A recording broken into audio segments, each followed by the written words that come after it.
Mmh. Très bien, bah, écoutez, messieurs, merci à toi et merci à toi, Sinoc, donc pour cette première présentation. On va passer aux années 90 et c'est Sinoc qui va commencer avec donc le film qu'il a sélectionné, qui est sorti en 1993. Il s'agit de Demolition Man avec Sylvester Stallone. Alors vas-y, et Yes, Wesley Snipes aussi. yes. Wesley Snipes et Sylvester Stallone, exactement. Alors donc Demolition Man, c'est un film de 1993. C'est un film d'action futuriste qui a été réalisé par Marco Brambilla. L'histoire, c'est donc le lieutenant John Spartan. Alors ça me fait ultra rire parce que rien que déjà le nom du mec déjà, ouais, c'est ouf. Qui est un policier dans les années 90 et qui va commettre, une sorte de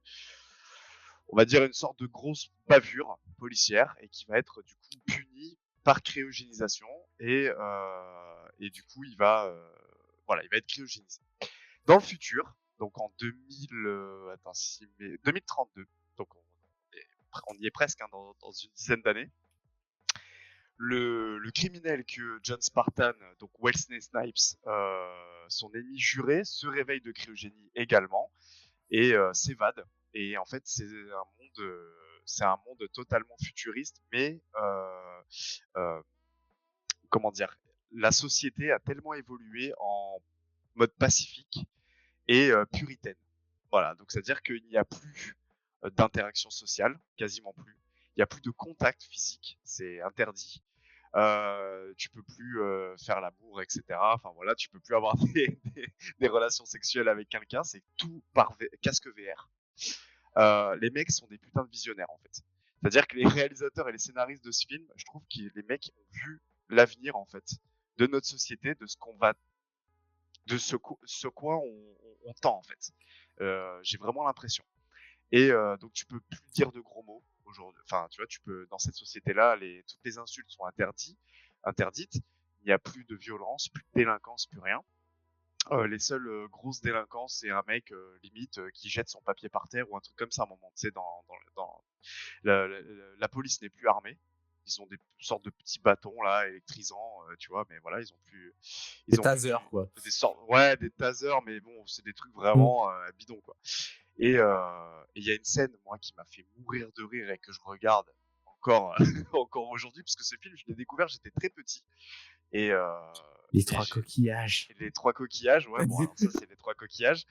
Et il y a une scène qui m'a fait mourir de rire, c'est que justement, il revient des toilettes où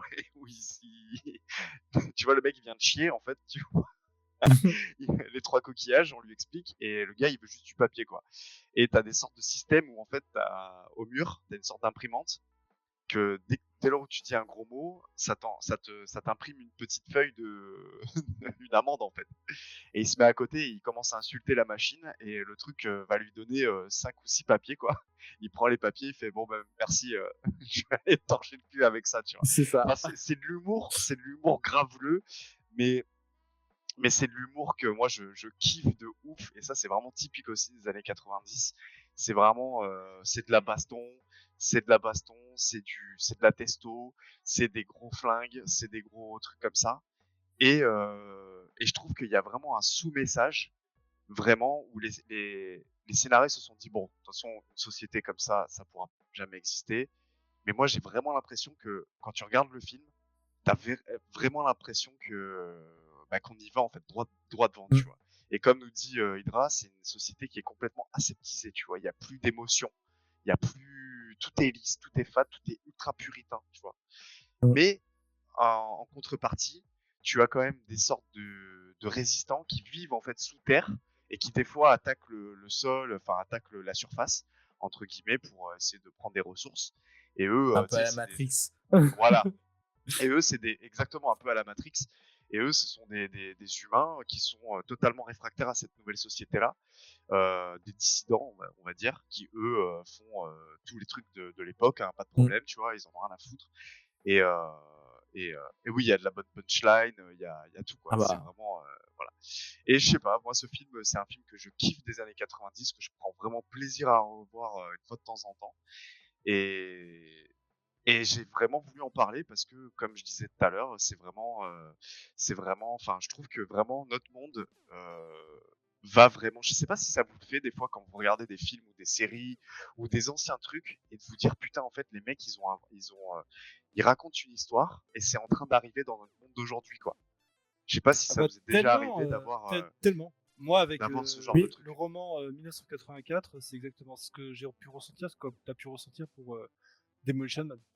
D'ailleurs, Exactement. Demolition Man aussi un petit peu, mais ouais, bien sûr. Bah, Juste, Demolition Man, tu vois. je réponds à Ouais, Béa excuse-moi. Fidel qui nous dit 1993, je pense aux visiteurs, que des films américains. Alors, en fait, on n'a pas sélectionné juste sur l'année 80, c'est sur vraiment les années 90. Et Les Visiteurs, c'est un super film.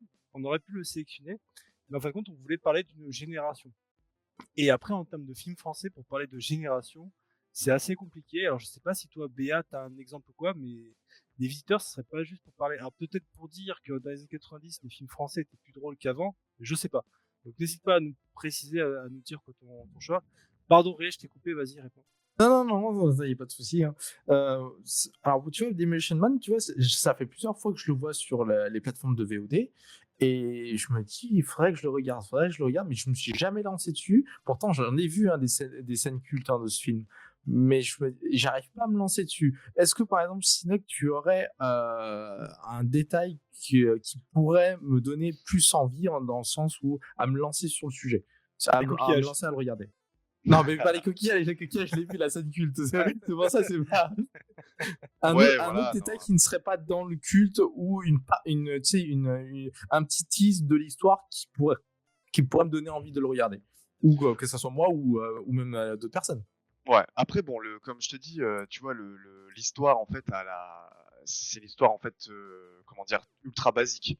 C'est-à-dire, c'est Mm. vraiment genre voilà, un méchant et un gentil Mm. qui se font la guerre entre guillemets, et le gentil doit aller tuer le méchant, quoi. Tu vois. Voilà. Oui. Donc en gros, c'est ça. Mais donc c'est un pitch qu'on a vu des millions de fois au cinéma, quoi. Oui, Après, bien moi, je sûr. dirais vraiment, c'est que en fait, donc t'as de l'action, t'as beaucoup d'action dans ce film-là, mais t'as aussi Mhm. beaucoup d'humour. Et moi, ce que j'adore, c'est vraiment la réaction de Sylvester Stallone qui, lui, du coup, se réveille dans un monde complètement what the fuck, en fait, complètement aseptisé, Mhm. alors que le mec vient des années 90, Oui, bien tu vois. sûr. Et il Ouais. se réveille dans ce monde-là et il comprend rien, il a pas du tout les codes, mais pas du tout les codes. Tu vois, lui, c'est le mec un Mm. peu bourrin, tu sais, qui essaie de se serrer Sandra Bullock pendant tout le film. Mm. Euh, et en fait, il a pas du tout les codes de la bienséance, de la bien-pensance, tu vois, de pas avoir de contact physique, Ouais, il est en décalé. il est complètement décalé, tu vois. Et D'accord. c'est un peu comme les visiteurs, hein, au final, hein, tu vois, ça Ouais, revient, Oui. c'est vrai voilà, que Oui, c'est oui, bien sûr, avec. c'est un peu comme les visiteurs, comme il dit. Oui. un peu comme Alors, les pour visiteurs et tout. répondre à. Alors, Béa qui nous dit beaucoup de comédies françaises en 90, puis tu as les films de Besson. Alors, c'est vrai qu'on pourrait faire un focus sur les films français là-dessus. Bien Je sûr, suis ça d'accord, pourrait franchement, faire l'objet d'une autre ouais, émission. ouais, je Ah, vois tout aussi à que c'est fait. une bonne idée pour voir un peu Bon, l'évolution. j'en ai pas vu Et on beaucoup, il s'y va lance falloir que j'en pas. regarde hein, pour en sélectionner, hein, je vous le dis. À voir, bien sûr, mais. C'est vrai que Tarès qui nous dit alors qu'à l'époque, on se disait en voyant ces films, jamais ça n'arrivera. Parce que- ah oui, C'est vrai, bah oui, c'est vrai, c'est vrai. C'est vrai Brissing que. qui nous dit du coup pour Dailymotion Man, lisez le livre original Le meilleur des mondes qui a inspiré en grande partie l'histoire. Ah mais oui, tu parles du livre de du Aldous livre. Huxley, c'est ça? C'est Et Ah, oui, c'est vrai que j'ai pas vu, ouais, je l'ai pas lu. très bon, c'est le meilleur des mondes aussi.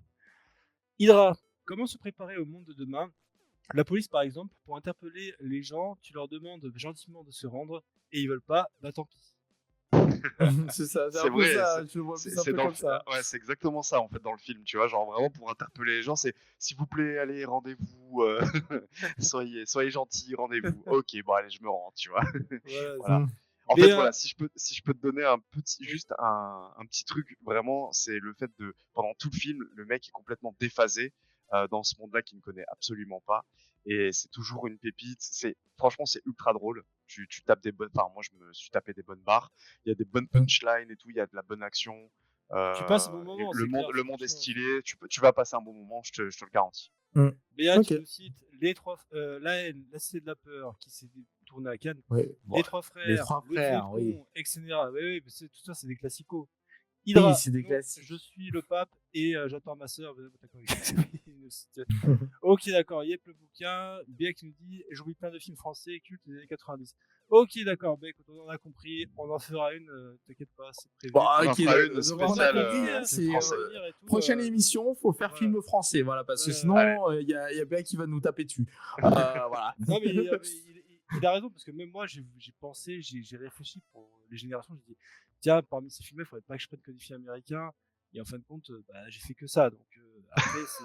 Alors, je t'aurais bien dit, je peux prendre un film français ou autre, mais le problème, c'est que j'aime pas les films français. J'ai jamais réussi à accrocher. Et l'humour français, j'ai beaucoup, beaucoup de mal avec.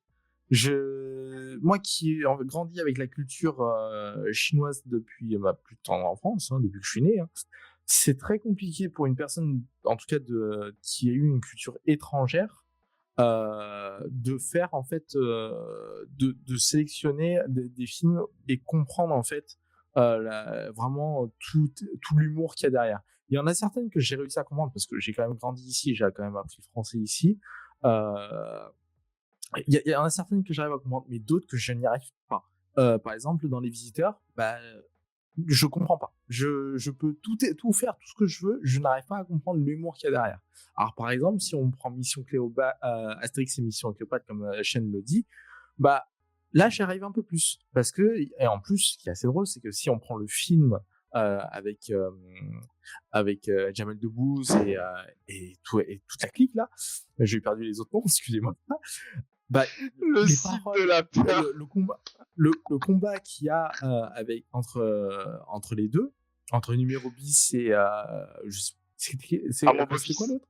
À Mon mon beau-fils, beau-fils. voilà, c'est ça, à mon beau-fils. Bah, le chinois qu'ils ont utilisé, donc c'était du mandarin et du cantonais. Bah ça, j'ai trouvé ça drôle parce qu'ils ont réussi à l'intégrer dans un film français. Et parce que j'ai réussi à comprendre. Bon, vous qui avez dû lire la traduction, les traductions n'étaient pas très correctes. Ça, je vous le dis d'avance. Là, Mais je moi, crois pas qu'il y ait une traduction dans le film original. Hein. Il me semble pas. il y a eu des sous-titres dans une des versions. Ah, Il y a eu en d'accord, tout cas ok. des sous-titres dans une Ok. des versions. Et ben moi, tu vois, quand je l'ai entendu, ça m'a vraiment choqué parce que je me dis, mais depuis quand on met ça Non, dedans? c'est pas nous. Voilà, c'est pas normal. Et en fait, ça m'a vachement tilté. Je me suis dit, c'est intéressant parce qu'ils ont réussi à mélanger, entre guillemets, 3-4 cultures, parce qu'entre l'Égypte, parce que c'est Astérix, c'est quand même Cléopâtre, la culture gauloise, donc française, entre guillemets, et deux phrases qui sont tirées des films de kung-fu chinois, parce qu'il y a une scène de combat. Il fallait y penser. Fallait surtout y Ah oui, penser. bien sûr. Mais je trouvais ça vraiment, en fin de compte, c'est limite en fait un petit clin d'œil en fait au film de kung-fu de l'époque, tu vois. Ouais. Les Et Louis voilà. Funès. Alors Louis de Funès, c'est vrai qu'il a Louis fait de très bons films. Ça, j'avoue. avec Zetli, qui est très bien. Pour Voilà. terminer sur Mais, Motion Man, Sinoc qui est Oui. parti en fou rire, est-ce Mm. que tu as des anecdotes à nous donner et après on passera à Ray. Alors, oui, tout à fait. Alors, attends, hein, tac, il faut que je remonte. Ah oui, alors bon, bah après, c'est des trucs de réalisateur. Hein, donc, le réalisateur pouvait prendre jusqu'à 50 prises d'une scène pour s'assurer qu'il avait la prise parfaite. Donc, pour ce film-là. Donc, c'est assez hardcore. Il y a un des acteurs aussi qui n'avait pas compris le scénario avant d'avoir vu le film terminé. D'accord, ok. Les coquillages. Je te jure. Non, il pensait vraiment que c'était un simple film d'action avec Stallone, quoi. Ils sont, voilà. Ensuite, donc les producteurs. Ah oui, donc voilà, donc les producteurs ont dû imaginer à quoi ressemblerait la technologie et les tendances de la mode dans l'avenir. Par exemple, dans le film, les voitures n'ont pas de volant car elles sont censées être autonomes. Donc tu vois, genre c'est vraiment. On y est est, proche, quoi. hein, on y est proche parce qu'avec C'est ça. Tesla et leur voiture autonome, on y est proche, hein, on n'est pas Exactement. loin, on n'est pas loin. Ouais. Et aussi, Stallone et Wesley Snipes ont tous deux subi des blessures lors du tournage de leur scène d'action. Donc Stallone s'est cassé une côte lors d'une scène de combat et Wesley Snipes a subi des brûlures au 2e degré lorsqu'un système de sécurité de voiture a mal fonctionné. Voilà. Bah, je me dis, entre maintenant Et à l'époque, t'avais pas de doublure ou de personnes de cascadeurs pour réaliser tout ça. C'était vraiment Ouais, les quand même acteurs qui si. Ouais, devaient faire. franchement, respect. Ouais, Moins, beaucoup moins, ah, beaucoup moins. beaucoup moins, beaucoup moins. Mais à l'époque, Maintenant, non, t'avais quand même des doublures, oui. Si, quand même. oui, mais c'est extrêmement rare. Ça a été extrêmement rare. Comme par exemple, si je te prends, je prends l'exemple de Top Gun en 86, bah, c'était Tom Cruise qui faisait toutes ces cascades, tu vois. Ouais, ça Il a y en a, toujours il y été en a, Tom Cruise, de toute façon. voilà. Lui, il a toujours voulu faire ses cascades. Mais après, Stallone aussi, il veut faire ses propres cascades. Wesley, c'est pareil. Voilà, il a joué derrière. On l'a vu jouer aussi dans Blade. Hein. On Ouais, en parlera exactement. un jour. On en parlera un jour. Qui est D'accord, on en parlera qui pour, quand il y aura la sortie du nouveau Blade pour faire un comparatif entre les deux, par exemple. Ah bah ouais, pourquoi pas. oui, ou on pourra en parler si on fait une émission sur les trilogies. Ah, Tout oui. à fait. Oui, il y a les trilogies aussi. Donc voilà, et c'est vrai que c'est quand même pour moi, c'est deux acteurs qui sont quand même reconnus à être des gros bourrins Oui. et surtout des personnes qui pratiquent des arts martiaux ou des sports de combat. Donc Ouais. c'est vrai que c'est même, je trouve que c'est même mieux de le mettre en avant dans Demolition Man parce que vu que c'est deux grands acteurs quand même, et qu'on les rattache quand même à ce genre de film-là, bah tu te dis ouais, bah il faut que ça soit réaliste au maximum, donc on va laisser les deux acteurs se taper dessus. En gros, c'est ça. Et bah, je trouve que c'est beaucoup mieux que si ça aurait été deux doublures qui se tapaient dessus et qui font semblant, quoi. Tu vois. Exactement, ouais, c'est sûr. Je suis Bien d'accord. sûr. Merci à toi, Sidoc. Et bon, on va passer au film suivant. Et c'est Ray donc, qui va garder la parole et qui va nous parler de L'étrange Noël de Monsieur Jack, film d'animation réalisé par Tim Burton. Tim Le grand Burton. ici. Alors, j'ai choisi ce film pour les années 90 parce que on n'a pas eu beaucoup, on va dire, on a pris beaucoup de films, on va dire, qu'on pourrait appeler live action, dans le sens où c'est vraiment des acteurs qui jouent un rôle et tout ça. Donc je me suis dit, bon, on va changer un peu, on va prendre un film d'animation. Et vraiment, ce film-là m'a beaucoup marqué parce que c'est quand même un film, on va dire, de comédie musicale. Hein, c'est vraiment ça. Mais c'est en fait, ça a un côté aussi très sombre qui est très marquant et qui peut faire peur aux enfants de notre génération. Parce que tu te dis, ok, tu reçois un cadeau avec une tête coupée déjà. Tu te dis, mais pourquoi Donc Noël, c'est censé être festif, être joyeux et avoir de gros, comment dire, vraiment que ça soit vraiment du Qu'il y ait sourire. l'insouciance, voilà, Voilà, ouais. c'est vraiment dans L'innocence. exactement. Et tu te dis, c'est le roi de Halloween qui veut faire Noël. Déjà, quand tu te dis ça, tu fais ok, qu'est-ce que ça va donner? Ouais. Bon, bah voilà. Et en fin de compte, ça rapporte aussi un peu à la magie de Noël, dans le sens où, bah, au début, parce que je vais pas raconter toute l'histoire, mais on va dire, je vais prendre quelques points essentiels. Donc Jack, le personnage principal, Jack Skellington, et lui, on sait que c'est le champion d'Halloween qui fait peur à chaque année, à tout le monde, voilà. Et chaque année, avec le village Et il veut sortir de sa zone Halloween, de confort. voilà, il veut sortir de sa zone de confort.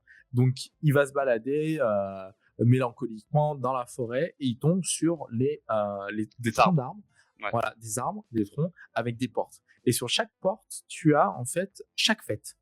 Pâques, Noël, Thanksgiving et ainsi de suite. Et voilà, toutes les fêtes La qui ont été Saint-Patrick, vraiment Clévière. voilà, qui ont été. Non, attention, c'est que les fêtes américaines. Il n'y a pas eu les autres fêtes. C'est principalement les fêtes américaines. Et donc, en fait, tu te dis, pourquoi est-ce qu'il est parti choisir Noël et pas un autre? Parce que Noël, c'est, on va dire, l'opposé d'Halloween. Ah oui. C'est complètement l'opposé. C'est Ah complètement l'opposé. Donc, c'est-à-dire que lui, il est habitué à tout ce qui est sombre, tout ce qui est noir, tout ce qui est horreur. Et d'un coup, il voit sur la porte un sapin avec des boules. Parce que peut-être que moi, j'ai peut-être pas une explication, mais je sais pas, tu vois, moi, j'ai toujours cru, parce que je me suis toujours posé la question aussi, pourquoi il a ouvert la porte du sapin et pas celle de Pâques Pas une autre. Ouais. et pas une autre. Bah, en fait, moi, je me suis toujours demandé, je me suis dit, putain, peut-être que, en fait, c'est tout con la réponse, c'est que vu que Noël vient après Halloween, bah, c'est la Hmm. suite logique, en fait, tout simplement, dans l'année. Tu Quelle est vois, la ça fête peut... qui Ah oui. arrive après Halloween? Bah, c'est Noël. Allez, on c'est- va aller voir ce que c'est, tu vois. Non, non, bah non. Parce que, attends. T'as Ah, Thanksgiving, normalement, qui est au milieu. voilà, c'est ça. Il y a Ouais. Thanksgiving qui est pourquoi ça aurait pas pu être Thanksgiving? Mais je pense que ils ont vraiment joué sur la carte de Noël et Halloween. C'est les deux opposés. Voilà, entre un truc festif et un truc horreur. Je pense C'est que vrai. ils ont vraiment joué là-dessus. Ah Et, oui. et je trouve que vraiment la morale de l'histoire de ça, c'est que Noël est une fête joyeuse, donc chacun doit quand même rester dans ce qu'il sait faire et pas se dire bah ouais non mais ton truc je sais le faire, je vais te le faire alors qu'en fin de compte c'est pas du tout ça, hein, il peut pas le faire. Et en fin de compte il y a aussi la magie qu'il y a derrière, c'est que vu que c'est Noël c'est magique, bah le Père Noël peut rattraper toutes les erreurs que Jack a faites avant. Ouais. Voilà. Bon, c'est pas le Père Noël, c'est le Père Soleil. Mais voilà. Mais voilà. Et c'est vrai que. Et pourtant, dans le film, on voit il y a eu plusieurs alertes de son entourage à Jack de lui dire ne le faites pas, c'est pas pour toi, il va t'arriver des malheurs. Mm. Et bah pourtant, il continue. Voilà. Et, ouais. À quel point Et à la fin, il lui arrive vraiment des malheurs à la fin. Exactement, c'est ça. Donc voilà, et c'est vrai que, entre autres, avec toutes les musiques qui sont devenues très cultes Ah depuis oui. le début, jusqu'à maintenant, quand on dit l'étrange Noël de Monsieur Jack, bah, tout le monde va avoir This is Halloween en tête, ou Que vois-je, Que ou vois-je? enfin, voilà. Je la connais C'est par ça. cœur, la musique.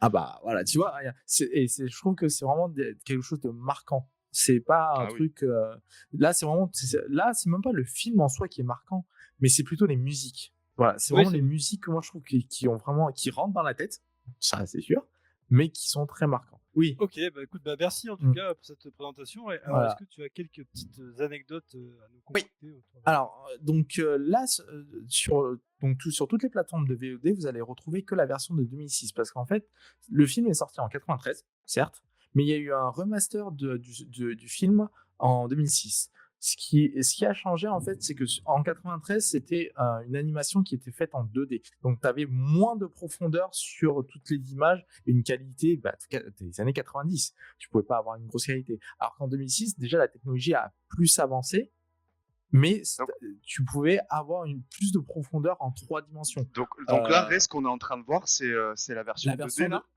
Ouais, non, c'est la version 3D, celle-là. Parce que D'accord. tu verras que la version 3D, les couleurs, elles sont plus marquées que Ah. la version 2D. Tu verras que... Si Shen, t'arrives à trouver la version 2D, je veux bien. Bon, juste Je comme pense ça, que... après, si. Ouais, mais je pense que ça risque d'être compliqué parce que je suis pas sûr. Parce qu'en 93, c'était des cassettes, hein. C'était pas Oui, non, des mais, oui, CD. mais Hein. mais Donc, ça a été digitalisé après. alors, pas obligatoirement, parce vu qu'il y a une remaster en 2006, Ouais. je suis pas sûr qu'ils ont voulu se compliquer la tâche. Ouais, bon, peut-être. Parce que moi, je sais j'ai pas réussi à le trouver en tout cas. Ah, d'accord. Mais voilà. Et d'ailleurs, il y a une deuxième anecdote, c'est que la musique de début, donc This is Halloween, la musique d'opening, bah, Marilyn Manson, qui est quand même qui est quand même réputé comme chanteur de métal, Hmm. qui a fait une reprise dessus, et d'ailleurs qui connaît très bien Tim Burton aussi. Ah ouais. Et Ça donc, m'étonne même pas, tu vois. voilà. Ouais. Donc moi sur le moment je me suis dit trop bien la version anglaise, on devrait avoir la version de Marilyn Manson dedans, mais en fait pas du tout parce que ça a été refusé par Disney. Brissinger qui D'accord. nous dit, il me semble que tu avais 7 arbres, Noël, Halloween, Pâques, Saint-Sylvestre, Saint-Valentin, Thanksgiving et Fête de l'Indépendance. Saint-Valentin, je m'en possible. souviens. Ouais. Alors Avec Fête le de car. l'Indépendance, je m'en souviens pas. Celui-là, je m'en souviens pas, mais c'est Ah possible. ouais? Après, je les avais pas tous en tête, ouais. Faudrait revérifier. Moi, c'est vrai que là-dessus, je les ai pas en tête. Voilà. D'accord. Donc voilà, c'est pour ça que je trouve que ce film est vraiment, on va dire, c'est plutôt ce film que tu peux le regarder des centaines et des centaines de fois, tu t'en lasseras jamais, quoi. Ah oui, non, c'est clair. C'est un film que tu peux pas te lasser. Après, Tim Burton, on sait que c'est quelque chose, enfin, qui est un producteur et un réalisateur qui fait de films très sombres la plupart du temps. On peut prendre Frankenweenie, on peut prendre Les Noces funèbres. Tu vois, c'est tous des films qui ont quand même un impact émotionnel sur toi quand tu le regardes. C'est comparé à d'autres films que moi j'ai pu voir en live action avec des vrais acteurs, bah, je trouve que Mais après, Tim Burton, c'est aussi quelqu'un qui a toujours su s'associer. Il était souvent avec de Johnny bonnes Depp, personnes. Oui. voilà. Mais également aussi, et là je vais faire ma transition, il avait toujours la même personne avec lui pour faire les musiques, qui était Danny Elfman.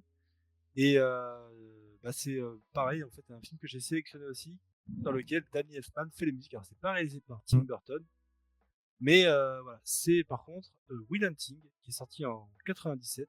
Mm. Alors, donc, qu'est-ce que Will Hunting? Pourquoi je vous ai sélectionné ce film-là? Alors, pardon, ouais, je voulais faire la transition parce que c'était. Non, tout, mais t'as eu raison, t'as eu raison. T'as eu raison, sinon on allait passer encore 15 ans dessus. Non, non, mais ce que je veux bah, dire, là, c'est bah, que en plus, on peut passer 15 ans là-dessus parce que oui, vraiment ce film est tellement fantastique. Mais bon, on tout pourrait le aller monde l'a limite faire vu une après. émission que Bien sur sûr. Tim Burton, quoi, au On bout pourrait d'un faire, moment. Donc, bien sûr, on pourrait faut faire faire- une émission totale sur Tim Burton ou sur l'étrange Noël de Monsieur Jack. Il y a c'est des ça, c'est ça. millions de trucs à dire. Mm. Alors, pourquoi je vous ai sélectionné Will Hunting pour représenter un peu ces années 90? Eh bien, vraiment, je trouve que c'est un des films qui souligne vraiment cette époque, avec des personnages très inspirants, une histoire, des couleurs en termes d'image, la musique aussi qui est très poétique. En fait, en fin de compte, on a toujours un peu ce parcours initiatique qu'on a un peu dans ces films-là, avec une personne qui va être complètement transcendée, transformée du début à la fin dans ces films, et avec ce côté très charmant, cette photographie qu'on a aussi un petit peu mi-moderne, mi-ancien dans ces films des années 90, où on sent qu'il y a quand même cette transition, cette évolution technologique. Mm. Ce parcours un petit peu inspirant donc entre ces deux personnages, donc interprétés par Matt Damon et également Robin Williams, Ah, où Robin l'un est Williams, un ça fait peu tellement plaisir de le revoir. exactement, c'est sûr. Et également Ben Affleck qu'on peut voir Ben aussi à Affleck, l'écran. ouais. Et ce que j'aime beaucoup Mm. en fait dans ce film, c'est que pourquoi aussi par exemple je l'ai sélectionné, c'est qu'à titre personnel, moi je me retrouve vachement dans ce personnage, parce que c'est un peu un monsieur je sais tout, mais qui par exemple n'ose pas un petit peu vivre des expériences, et c'est tout ce que va en fait lui apporter Robin Williams dans ce film. Il va lui dire écoute mon petit bonhomme, c'est très bien de savoir tout ça, mais est-ce que tu l'as vécu? Et j'ai des frissons en fait rien que quand vous en parlant, parce que tout est en fait c'est le cœur, c'est l'âme du film, c'est-à-dire que souvent voilà il y a un peu cette grosse tête qui ne veut pas forcément vivre, prendre des risques, et c'est tout cela que le film va raconter en fin de compte tout au long. Il y a énormément de scènes cultes pendant ce film. Da- Les acteurs sont da- excellents. Enfin, oui, vas-y, Ray. Ouais, d'ailleurs, tout à l'heure en off, je te disais que je l'avais pas vu et que je ne voyais pas du tout ce que tu disais, mais en fait, si, parce qu'en fait, maintenant que j'ai vu la bande-annonce derrière, tu vois, avec le retour, je me rappelle de la scène où le prof, il met une énigme, une équation Oui, ou c'est ça, une équation. un problème sur le tableau du couloir, et personne n'a réussi à le résoudre, et c'est lui en tant qu'homme de ménage, hein, homme d'entretien de la fac, qui l'a résolu, et personne ne savait qui c'était. Et je crois que c'est bien ce film-là, si je me trompe pas. Si, c'est bien ça, ça. c'est ça. Il est en train de donc passer voilà. le balai. Il voit Ouais, ça. c'est Il dit, ça. attendez, il Ouais, le voilà, résout Ah bah, cette scène-là aussi, elle est méga culte. C'est là où Oui. il déglingue en fait ce mec-là, là, ici, Oui. qui fait mais vraiment qu'avec de la rhétorique et tout. C'est ça. C'est dingue. Ce film est vraiment bouleversant. Alors moi, j'en ai Mais un souvenir un petit peu partagé. Je me souviens, enfin, je l'avais vu en cours à l'époque. Donc tu sais, c'est pas forcément l'endroit où tu vas kiffer un film, hein, clairement. Oh oui, complètement. C'était un cours d'anglais, je crois, il me semble. Et on l'avait vu en plusieurs sessions, plusieurs fois. C'était un peu chiant parce que du coup, tu sais, tu prêtes pas attention, tu t'en fous. Donc voilà, après, je l'ai revu quelques années plus tard, et c'est vrai que ce film m'a vachement laissé. Enfin, il m'a un peu bouleversé quand même, tu vois. Genre, je sais pas, il est tellement puissant que tu sais, tu sors de là, tu te fais pas, tu sais, genre, ok, bah vas-y, je sais pas, tu vois, je me remets un autre film ou quoi. cette Non, non. sensation, tu l'avais dans pas mal de films en fait des Ah années ouais, ouais. 90, parce que Tu tu l'avais très bien t'y par exemple repenses et dans t'y la ligne. repenses et t'y Tu l'avais repenses. très bien aussi dans La Ligne Verte, comme Bien sûr. d'autres films Oui. encore de ces époques-là. Mais c'est celui-là que j'ai choisi. Il y avait aussi Les Évadés. Enfin, tu vois, Ah ouais, on a Les très bien Évadés, pu ouf. prendre ces films-là que j'ai vachement hésité, hein. mais j'ai pris lui parce que personnellement il me parlait plus. Mais en fin de compte, il y a vraiment ça qui se dégage, c'est-à-dire que tu as fini de voir le film, tu fais une pause, tu dis Ouais. waouh, Mm. j'ai pris. T'as j'ai pris une pris un claque. coup. T'as Voilà. pris une grosse claque et franchement, ouais, il te laisse pas insensible, quoi, le film. Bah, je trouve que c'est un peu tous les films avant les années 2010, tu vois. Je trouve que tous les films avaient un peu ce retour-là, dans le sens où quand tu regardais un film, tu te prenais tellement de claques qu'il te fallait un temps pour digérer avant d'enchaîner sur un autre film. Alors que maintenant, en fait, la plupart des films, c'est bah, tu te prends une claque tout de suite, mais à la fin du film, bah, tu dis, ouais, bah, c'est passé, je veux en regarder un autre. Il y a plus ce délai où tu te dis, merde, ok, je me suis pris une claque, qu'est-ce qui s'est vraiment passé dans le film? Et il y a plus ce côté de réflexion, je trouve. Et c'est Ouais. dommage, on perd un peu, alors que c'est très intéressant toujours d'aller décortiquer le film, de comprendre pourquoi est-ce que tu te dis, mais putain, mais toi qui est surtout omniscient, hein, par rapport au film, tu te dis, mais pourquoi t'as fait ce choix-là alors qu'il y avait ce choix-là? Mais en fait, tu vois, là, c'est une vision d'omniscient, alors que quand tu es dedans, bah, c'est différent. Comme, Puis après, tu et- ressors, tu repenses à des scènes, Hum, enfin, c'est ça. tu médites sur le film, enfin donc, Ouais. tu sais, tu as vraiment une trace, chose qu'il n'y a pas forcément dans les films récents, comme tu peux le dire.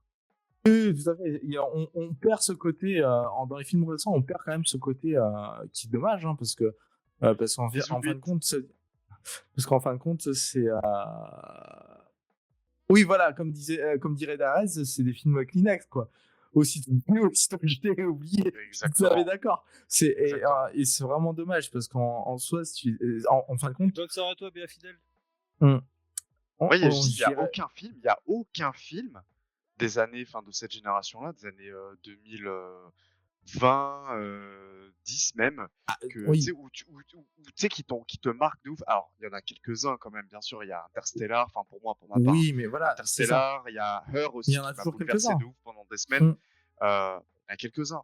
Mais, Mais mais dans la globalité, tu dans vois, la globalité, oui. tout ce domaine cinématographique, bah, ça va être pour moi, depuis 2010, c'est là où ça a plongé direct, c'est dans le sens où, bah, on fait plus de la qualité, mais on fait de la quantité. C'est ça. Oui, c'est ça. Et c'est vraiment dommage parce qu'on perd. Donc, vu que ils veulent faire de la quantité, bah, le travail est bâclé parce qu'ils veulent sortir le plus de films possible. Et c'est vraiment con parce que on a des films d'avant qui sont tellement mieux en fait. Je suis même limite à me dire, je préfère regarder un vieux film qui m'a marqué émotionnellement qu'un film récent où je me dis, bon, je le regarde maintenant, je le regarde dans 10 ans, c'est la même quoi. C'est Tu la vois. même, ouais, c'est ça.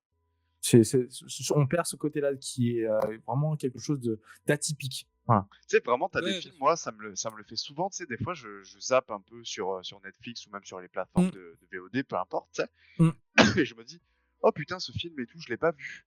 Tu vois, ça a mm. l'air cool. Vas-y, je vais regarder, tu vois. Ouais, Et en fait, au final, je me rends compte au bout de 10 minutes que si, je l'ai déjà vu, quoi. Mais je l'avais totalement oublié, j'avais c'est totalement ça. zappé, tu vois. Alors que Mm. ce genre de film-là, tu peux pas les oublier. Tu peux pas les Non, oublier. tu non. peux pas. Parce que les scènes, ça te marque au fer rouge, limite, quoi. Tu vois, ça te marque vraiment, quoi. Les scènes, elles te marquent. Et t'es là, tu fais, putain, oui, t'es là, tu fais, ah oui, putain, je me rappelle de C'est ça. ça. Dans ce film-là, il s'est passé comme ça. En fin de compte, ça arrivait ça. Pourquoi est-ce qu'il a fait ça? J'aurais bien aimé comprendre pourquoi comment a été son choix. On va dire, les anciens films étaient un peu plus psychologiques que les films actuels. Voilà. Bien sûr. Complètement, ouais. Alors, je t'aimerais un petit peu là-dessus, de toute façon, on va continuer d'en parler, mais j'embraye sur les anecdotes. Pour Will Hunting, donc 3 anecdotes. Matt Damon et Ben Affleck ont commencé à écrire le scénario de Will Hunting alors qu'ils étaient encore étudiants à l'université et ont ensuite travaillé sur le projet pendant plusieurs années avant de trouver un financement pour le film. La Ah, deuxième ça, c'est anecdote. intéressant, ça. Ouais. Oui, Ok. ils étaient en colloque. Mm. La deuxième anecdote, Robin Williams, qui a remporté un Oscar pour sa performance dans le film, a improvisé de ses dialogues, y compris le célèbre scène où il parle de sa femme décédée. Donc là, ils sont tous les deux sur un banc, je sais pas si vous resituez la scène et tout, mais elle est exceptionnelle cette scène. C'est la fameuse scène où il lui dit toi tu sais tout, mais t'as rien vécu. Enfin voilà, cette scène elle est exceptionnelle. Et en parlant d'improvisation, pour donc l'autre anecdote, c'est la fameuse scène aussi qui est très connue où Will Hunting énumère les avantages de ne pas travailler à Harvard et qui donc a été improvisé par Matt Damon, qui a utilisé donc ses propres expériences en tant qu'ancien étudiant de Harvard pour critiquer le dialogue. Ah Là, oui, il lui ah dit, bah ouais, oui, tu vas bah là, reprendre les ça fait. théories. En soi, c'est un retour, c'est un Rex, quoi. C'est un retour d'expérience, quoi. Donc, c'est pas, on va dire, c'est même plus concret que si c'était scripté, quoi. En fin de compte, ça donne encore Exactement. plus de sens, je trouve. Je vous resitue le truc où à un moment donné, juste l'autre il fait le kéké, il pense que l'autre c'est un débile, et il commence à lui dire ouais, tu vas commencer à parler d'économie marxiste, et puis en fin de compte, tu vas te tromper sur ça. Ouais, c'est ça. Donc Tout à voilà, fait, cette scène. pas mal de scènes d'improvisation, donc pour montrer un petit peu la puissance et la force de ces acteurs aussi à l'époque. Et c'est un film qui est exceptionnel. Voilà pourquoi je vous en parlais, parce qu'en fin de compte, il y avait beaucoup de films dans ce genre-là qui ont été aussi exceptionnels. Et c'était, voilà, franchement, les années 90. Mais je suis Très d'accord belle avec toi. C'est en fin de compte, entre guillemets, il sait qu'il est intelligent, tu vois. Le personnage, il sait qu'il est intelligent, mais il va pas aller péter plus que son cul parce que comme tu le vois, tu y travailles il change de boulot tous les 36 du mois, enfin quasiment tous les jours. Il est pas prétentieux. Voilà, c'est ça, c'est le mot que je cherchais. Il est pas prétentieux. Alors après, comme on le Non, voit ça aussi évolue, dans ça tout- évolue un petit peu au début. ça justement, parce que évolue, Robin mais Williams, au tout il début, le met à sa place. Ouais, voilà, c'est ça. Mais au tout début, il n'est pas prétentieux. Il n'est pas non plus très prétentieux. Il est là, il fait, oui, bon, votre problème, oui, je le connais, quoi. Mais comme tu le vois dans la scène où Robin Williams, il le trouve en train de résoudre l'énigme, bah, tu te dis, merde, en fin de compte, ouais, il se barre, quoi. Il se barre parce qu'il a pas envie d'être rattaché à ça. Il veut vivre sa vie tranquillement, quoi. Puis il y a quand même de l'humour aussi, parce que quand Oui. il fait des entretiens avec d'autres personnes, c'est assez drôle. Voilà, donc le film est assez coloré. Il y a de l'humour, il y a aussi une romance. Donc c'est un film qui est très riche, qui est très complet dans son ensemble. Donc c'est... Ok, bah merci Dadou pour cette présentation. Tout à fait. C'est bizarre de parler de soi à 3 personnes. On va parler des années 2000 pour terminer cette soirée, messieurs.